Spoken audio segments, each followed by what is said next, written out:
இவனே என் போதையே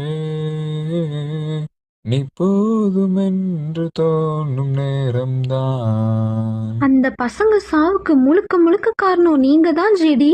உன்னாலே நான் உங்களுக்கு இந்த பசங்க எத்தனை வாட்டி ஃபோன் பண்ணாங்கன்னு உங்களுக்கு தெரியுமா ஜேடி? ஐயோ சாரு, என் மொபைல் பிளான் எக்ஸ்பைரி ஆயிடுச்சு. இன்கமிங் கார்லாம் கட் ஆகி 1 வாரம் ஆச்சு சாரு. அழ மாட்டீங்கல்ல? 1 வாரமா அழுறேன் சாரு. ஒருத்தன் கூட ரீசார்ஜ் பண்ண விட மாட்டான். ஜிபேல காசு இருந்தா அப்படியே கொஞ்சம் ரீசார்ஜ் பண்ணி விடுச்சாரு. அந்த காலம் மாறும் நேரம் இன்றேதான். அடிச்சது போதுண்டா, அவுட் பண்ணுடா. அழிஞ்சது போதுண்டா, ஆஃப் பண்ணுடா. குடிச்சது போதுண்டா, குட் பண்ணுடா. உடச்சு தான் போடுடா. மச்சான் நமக்குன்னு ஜாக் பாட்டுடா. அடங்கும்